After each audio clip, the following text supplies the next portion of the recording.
Vous êtes sur TFA et vous avez raison, bienvenue dans ce journal. À la une ce soir, le ministre de la Pêche et de l'Économie maritime a révélé qu'aucun bateau de l'Union européenne n'est sur les côtes sénégalaises depuis 5 mois. Et puis l'association des meuniers industriels du Sénégal interpelle le gouvernement en lui demandant d'apurer une dette de 14 milliards de francs CFA pour des arriérés issus des dispositions de subvention mises en place pour l'achat du blé. Le Conseil constitutionnel a rejeté la décision de la DGE contre la liste de Yewwi Askan Wi.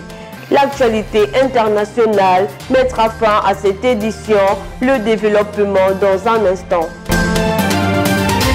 Pour commencer, le ministre de la Pêche et de l'Économie maritime a révélé qu'aucun bateau de l'Union européenne n'est sur les côtes sénégalaises depuis 5 mois. Les négociations avec l'Union européenne sur le renouvellement de leurs licences de pêche qui sont inspirées depuis décembre 2021 sont toujours en cours. Si l'on est ainsi, c'est parce qu'il y a des parties dans les conventions où nous ne nous sommes pas encore tombés d'accord, a déclaré le ministre Alioune Ndoye vendredi à Dionewar.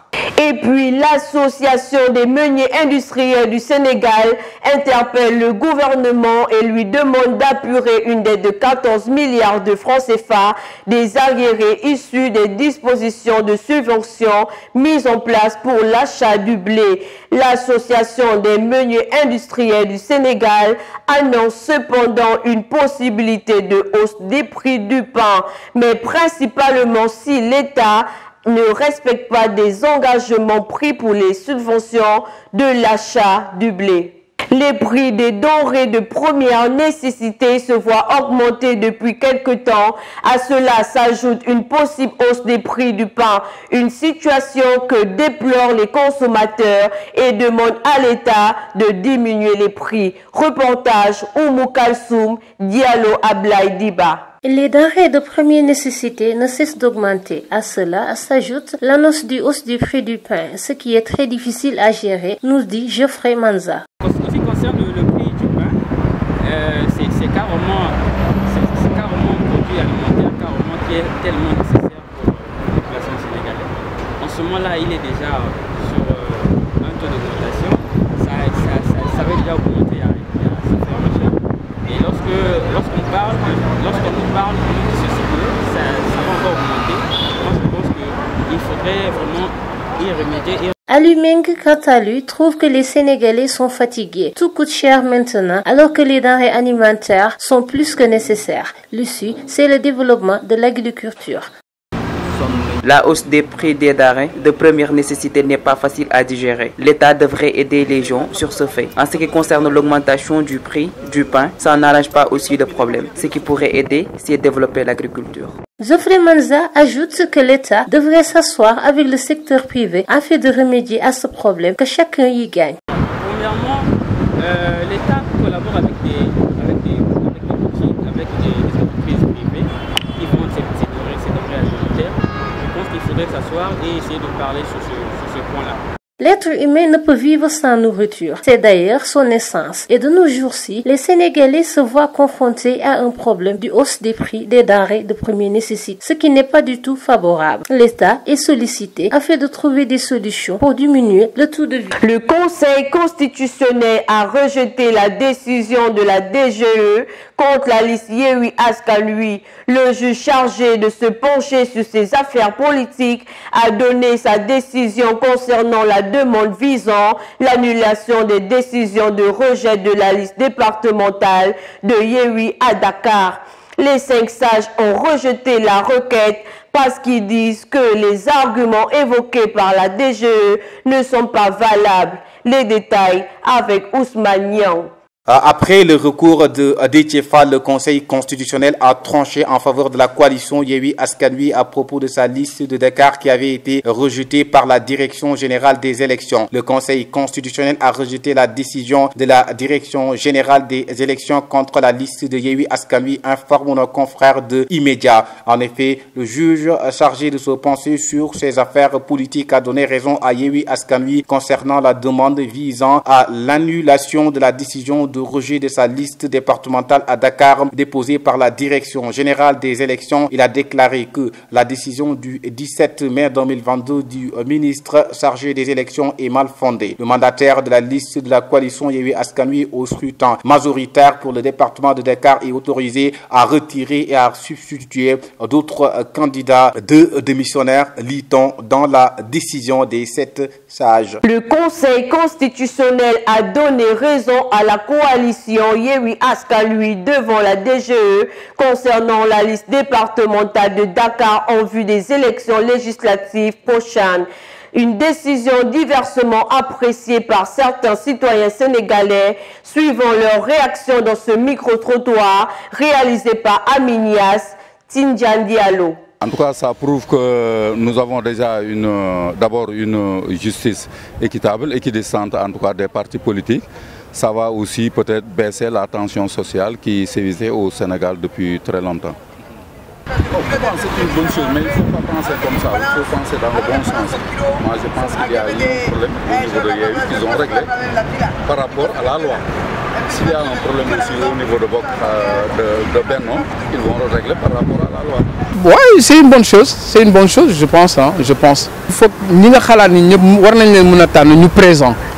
Donc, si amé ku bokul rek day fausser élection, mais bu ñepp téwé nit ñi dinañ am chance vraiment ku nek nga tan ki nga bëgg.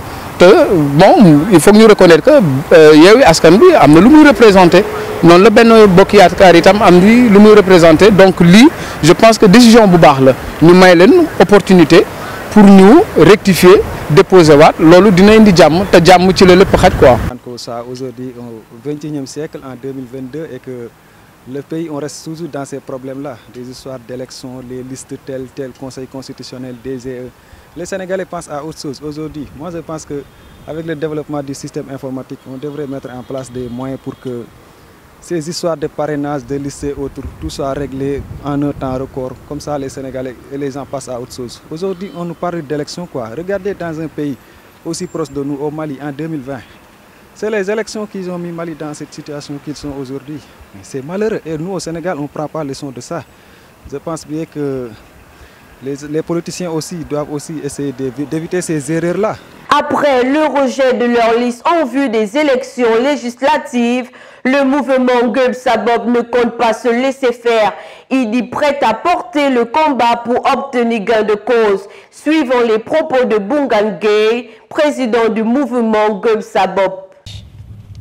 Nous avons saisi les représentations diplomatiques basées au Sénégal, et principalement l'ambassade de France, l'ambassade des États-Unis, l'ambassade d'Allemagne, la délégation de l'Union européenne, ainsi que la délégation, ainsi que l'USAID. Pourquoi ces deux organisations? Parce que tout simplement, ces organisations injectent beaucoup d'argent pour normaliser et faire en sorte que le processus électoral au Sénégal soit transparent.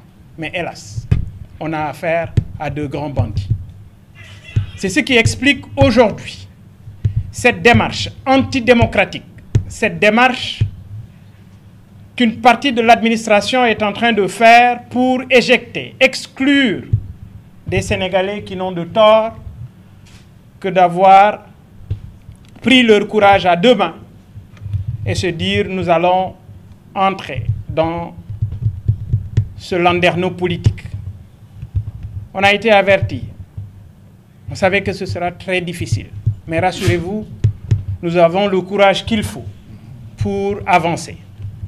Le ministre de l'Intérieur, Antoine Félix Nyom, a annoncé lundi l'ouverture d'un nouveau numéro vert pour signaler aux forces de l'ordre et de sécurité afin qui nécessite une intervention immédiate. Il a tenu ses propos lors d'une visite à la cité Batrin où un incendie s'est déclaré ce lundi faisant un mort. Nous l'écoutons. La police et la gendarmerie sont en train en ce moment de faire un excellent travail d'opération pour mieux garantir la sécurité de tous les citoyens sénégalais et puis dans toute l'étendue du territoire à Dakar, Thiès et les autres régions. Notre police et notre gendarmerie ne vont pas baisser les bras pour renforcer la sécurité et vous allez constater leur travail les jours prochains. Et pour aider la police, je demande à tout le monde de s'y mettre. Quand vous voyez des choses à signaler, vous pouvez appeler le numéro 17, c'est la police. Le numéro 18, c'est pour les sapeurs-pompiers. Le numéro 800 00 2020, c'est pour la gendarmerie. Mais ce numéro, lorsque nous avons constaté que c'est un peu compliqué pour beaucoup de personnes, nous avons proposé le numéro 1, 2, 3 pour la gendarmerie. Et dans tous ces numéros, j'ai même essayé ce matin sur ces numéros, le 1, 2, 3 pour la gendarmerie, le 18 pour le sapeur-pompier et le 17 pour la police et ça a bien marché. La sécurité de tous les citoyens sénégalais nous intéresse très bien. C'est pourquoi en fait nous encourageons les forces de l'ordre de bien veiller à la sécurité de tout le monde pour barrer la route aux malfaiteurs. Place à l'actualité internationale. Au moins 30 personnes ont été tuées dans le nord-est du Nigeria lors d'une attaque menée par des djihadistes en représailles contre un raid de l'armée, ont rapporté mardi 24 mai 2 responsables de milices. Les 30 victimes étaient des vérailleurs qui se trouvaient dans la région à la recherche des véhicules calcinés qui sont nombreux dans les villages du nord de Borno en raison des attaques terroristes, a déclaré l'AFP Babakou Kolo, chef d'une milice dans la capitale régionale Maïdougouri. Après 3 mois de conflit, la Russie aurait perdu presque le même nombre de soldats qu'après 9 ans de guerre en Afghanistan, estime le ministre britannique de la Défense dans son point quotidien sur la situation en Ukraine. Selon des sources occidentales, entre 12 000 et 15 000 soldats russes auraient ainsi perdu la vie ces 3 derniers mois, un chiffre qui monte à plus de 29 000 selon le décompte du ministre ukrainien de la Défense. Nous arrivons au terme de cette édition. Merci de nous avoir suivis. Nous nous retrouvons demain à la même heure.